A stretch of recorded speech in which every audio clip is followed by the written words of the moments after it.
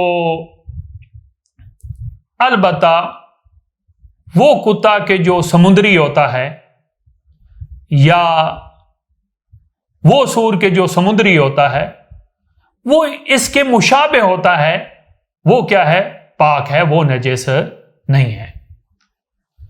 ابھی یہاں پہ ایک سوال جو زیادہ ہمارے لیے مورد ابتلا ہے، جو ہمیں پیش آ سکتا ہے، وہ یہ ہے کہ لوگ کہتے ہیں کہ آغا صاحب، ابھی مارکیٹ میں ایک ایسا ٹوتھ برش آ چکا ہے کہ جو خنزیر، سور کے بالوں سے بنا ہوا ہے، تو اس کے بارے میں کیا حکم ہے؟ اس کے خرید و فروخت کے بارے میں کیا حکم ہے؟ کیا اس کی خرید و فروخت جائز ہے یا جائز نہیں ہے؟ دوسرا اس کے استعمال کا کیا حکم ہے؟ تو اس کا جواب یہ ہے کہ اس کی خرید و فروخت تو جائز ہے، خرید و فروخت اس کی حرام نہیں ہے۔ البتہ اگر اس کو آپ استعمال کریں گے تو جیسا کہ ہم پہلے ذکر کر چکے ہیں کہ کتا اور سور کے تمام اجزاء نجس ہیں، ان کے بال بھی نجس ہیں، ان کے ناخن بھی نجس ہیں، تو یہ اگر ہم ایسے برش کو استعمال کریں گے تو منہ اس سے جو ہے وہ نجس ہو جائے گا، لہذا بعد میں پانی کے ساتھ کلی کر کے پاک کرنا پڑے گا، اگرچہ اس کی جیسا کہ ہم بیان کر چکے ہیں کہ خرید و فروخت جو ہے وہ جائز ہے۔ اس کے بعد آخری سوال جو عین نجس کے ریلیٹڈ ہے، کہتے ہیں بعض صابن ایسے ہیں جو فرض کریں خنزیر کی چربی سے بنائے جاتے ہیں، تو ان کے بارے میں کیا حکم ہے؟ واضح ہے کہ اگر یہ اسی طرح چربی اور صابن کے اندر باقی رہتی ہے تو یہ چربی اور یہ صابن نجس ہوگا، اور اگر ہم یوز کریں گے تو بدن بھی نجس ہو جائے گا۔ ہاں اگر استحالہ ہو جائے اس چربی کا تو پھر یہ جو ہے وہ استحالہ کی صورت میں پاک ہو جائے گی، اور استحالہ ایک فقہ میں ٹرم ہے، انشاءاللہ ہم اس کو مطہرات میں ذکر کریں گے۔ ھذا والحمد للہ رب العالمین، اللہم صلی علی محمد و آل محمد۔